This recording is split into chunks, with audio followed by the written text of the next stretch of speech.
Diascofoot, miroir du football de la diaspora congolaise.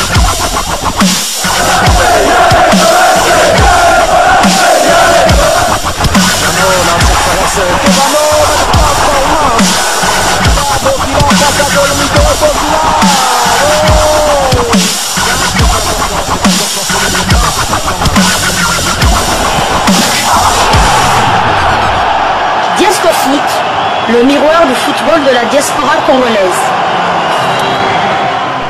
Vous êtes sur Diascofoot, le miroir du football de la diaspora congolaise. Diascofoot vous dit bonjour, tout le plaisir est pour nous de vous retrouver, mais surtout de savoir que vous êtes nombreux en train de suivre votre chaîne YouTube dédiée uniquement aux footballeurs de la diaspora congolaise. Time is up, c'est l'heure de partager avec vous quelques news que nous avons pu récolter pour vous concernant certains de nos internationaux ou encore des binationaux qui se sont illustrés avec leurs clubs respectifs. Les Léopards de la République démocratique du Congo qui sont engagés dans les éliminatoires de la Coupe d'Afrique des Nations Côte d'Ivoire 2023 vont donc en découdre dans une double confrontation contre les Mourabitoons de la Mauritanie le 24 mars prochain déjà au stade du tout-puissant Mazembe à Kamalondo pour une troisième journée de la relance. La RDC qui va tenter de se relancer. Donc, certains de ces internationaux dont nous allons vous parler dans le cadre de ce numéro ont bien été présélectionnés par le sélectionneur manager des Léopards, le français Sébastien Desabre. Alors, le numéro d'aujourd'hui nous emmène du côté de la Suisse. La Suisse où l'international congolais Elia Meshak et son club de Young Boys de Berne verront les demi-finales. En effet, les Young Boys de Berne ont étrié Thun sur le score de 0-5 et ont ainsi validé leur ticket pour les demi-finales de la Coupe de Suisse. L'international congolais Elia Meshak qui avait été laissé au banc dans l'entame de cette rencontre a néanmoins fait sa montée en jeu à la 73e minute de la rencontre. Un retour après une suspension de quelques matchs, ce qui va permettre à l'international congolais de retrouver du temps de jeu avant le 24 mars prochain. Je rappelle qu'il figure parmi les 42 présélectionnés de Sébastien Desabre pour affronter les Mourabitoons de la Mauritanie dans le cadre de la 3e et 4e journée des éliminatoires de la CAN Côte d'Ivoire 2023. Nous quittons la Suisse, nous allons cette fois du côté de la France. En France, en Ligue 1 où le FC Nantes a été battu lors du derby de l'Ouest. La 25e journée du championnat français de première division proposait l'affiche du derby de l'Ouest le dimanche après-midi. Un derby qui opposait le FC Nantes au stade rennais. Les Nantais se sont inclinés à domicile sur le score de 0-1 contre 1. Titulaire, l'international congolais Samuel Moutoussamy a livré une bonne prestation. Il a néanmoins cédé sa place en fin de partie. C'était à la 84e minute. Au terme de cette défaite, les Canaries occupent la 13e place du classement au championnat français de première division. Nous quittons la Ligue 1 française, mais nous restons en France. Nous allons en Ligue 2 où l'international congolais latéral gauche Vital Ntimba a encore une fois été décisif. Mené sur le score d'1-0 par Amiens SC de Gaël Kakuta, les Girondins de Bordeaux ont pris les 3 points en fin de partie en gagnant ce match sur le score de 2-1. Titulaire, Vital Ntimba a de nouveau brillé en délivrant une nouvelle passe décisive. C'est sa 3e lors de ses 4 dernières rencontres. Gaël Kakuta, quant à lui, était aussi titulaire côté de Amiens SC. Les deux internationaux congolais qui se retrouvent dans la liste des 42 présélectionnés de Sébastien Desabre se sont livrés en tout cas une belle rencontre, un beau duel qui a vu Vital Ntimba prendre le dessus sur Gaël Kakuta. Nous quittons la France mais nous n'allons pas très loin, nous allons du côté de la Belgique voisine où le Standard de Liège a pris un point lors du Classico. Mené 2-1 à la pause, les Rouges ont finalement pu accrocher les Anderlechtois grâce à Sardella qui a inscrit un but à la 61e minute. Le Classico belge se clôture sur le score de 2-2. L'international congolais Merveille Bopé Bokadi, qui a été titularisé pour ce match, l'a disputé dans son intégralité. En défense, bien évidemment, William Balukusha, quant à lui, a également joué cette rencontre. Il a d'ailleurs été passeur décisif lors du premier but des siens. Il a cédé sa place à la 84e minute.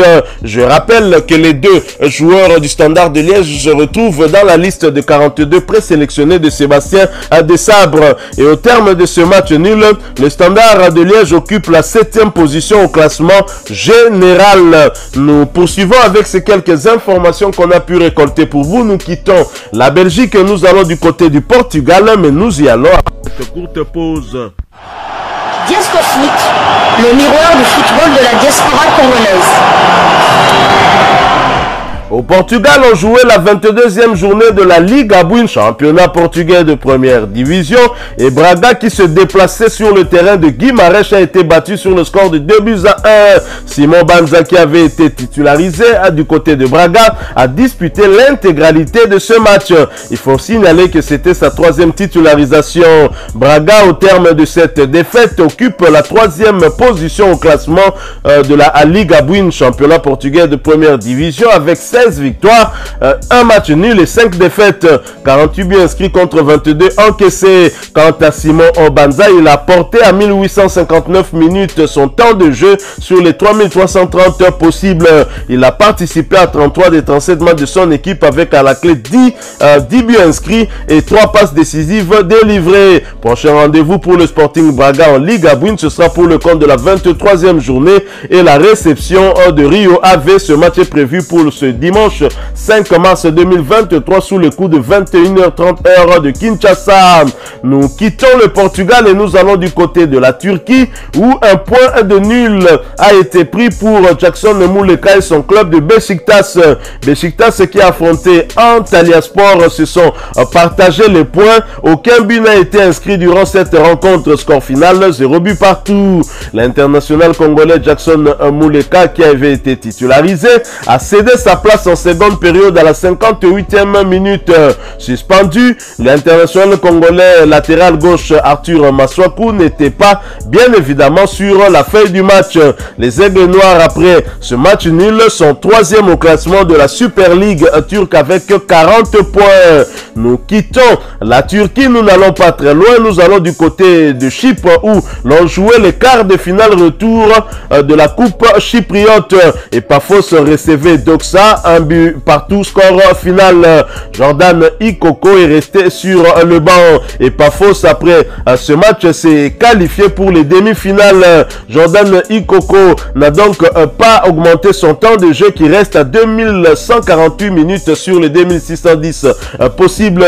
Il a participé à 25 des 29 matchs de son équipe. Prochain rendez-vous pour Jordan Ikoko et Paphos, ce sera pour le compte de la 26e journée de la première division chypriote et ce déplacement sur le terrain de l'Olympiakos Nicosie. Ce match est prévu pour le mardi 7 mars 2023 sous le coup de 18h heure de Kinshasa. Nous quittons Chypre, nous quittons également l'Europe et d'autres continents pour retourner sur le continent africain, mais nous y allons après cette courte pause. Diascofoot, le miroir du football de la diaspora congolaise. Sur le continent, nous allons du côté du Maroc. Où l'international congolais Arsène Zola et son club de Wydad Athletic Club de Casablanca ont été victorieux. Mené dès l'entame du match, le Wydad Athletic Club s'en sort bien devant son public en disposant de l'OC Kourigba. Un score final 3-2. Une victoire qui permet provisoirement au club de Casablanca de reprendre la tête du championnat avec 38 18 points. Remplaçant au coup d'envoi, l'international congolais Arsène Zola est néanmoins monté en jeu à la 83e minute. Bravo donc à Arsène Zola qui figure également parmi les 42 présélectionnés de Sébastien Desabre. Quittons le Maroc, nous allons du côté de la Tanzanie où Fiston Mayele a une fois de plus été buteur du côté des Young Africans et son club a profité en tout cas pour arracher le point du nul. À l'heure de jeu, Fiston Mayele Kalala a montré la voie en ouvrant le score pour son club face à l'AS Real de Bamako. L'attaquant en congolais n'aura pas suffi puisque l'équipe locale est revenue à la marque dans les derniers instants. Score final, un but partout. Et Fiston Mayele Kalala qui est parmi les avant-centres congolais qui sont en feu cette saison. C'est le cas bien sûr du Bakagol national, Cédric Bakambo également. Fiston Mayele Kalala qui se retrouve également dans la liste des 42 présélectionnés de Sébastien Desabre dans un compartiment où il y a une très forte concurrence. Espérons en tout cas qu'il puisse être maintenu en l'absence des joueurs tels que Ben Malango, Jackson Mouleka qui balbutie un peu du côté de Beşiktaş en Turquie, et même s'il a été titularisé lors du dernier match de son équipe, Fiston Mayele Kalala a tout de même sa carte à jouer aussi pour cette double confrontation entre les Léopards et les Mourabitouns mauritaniens. Souhaitons-lui toutes les bonnes chances. Voilà, nous sommes arrivés à la fin de ce sujet. Si vous l'avez aimé, n'hésitez pas à nous laisser un maximum de j'aime. N'hésitez pas non plus à partager avec nous votre opinion. Si vous en avez une par rapport au sujet que nous venons de vous proposer, laissez-la nous à travers un commentaire. Abonnez-vous si vous êtes nouveau ou ancien que vous ne vous êtes pas encore abonné sur cette chaîne Diascofoot parce que nous sommes le miroir du football de la diaspora congolaise. Et n'oubliez pas qu'en vous abonnant apparaîtra une petite cloche de notification. Cliquez dessus pour ne plus rien manquer des prochaines vidéos que nous allons vous proposer. Encore une fois, merci à vous, avec espoir de vous retrouver très bientôt avec un autre sujet d'actualité. En attendant, portez-vous bien et Diascofoot vous dit au revoir.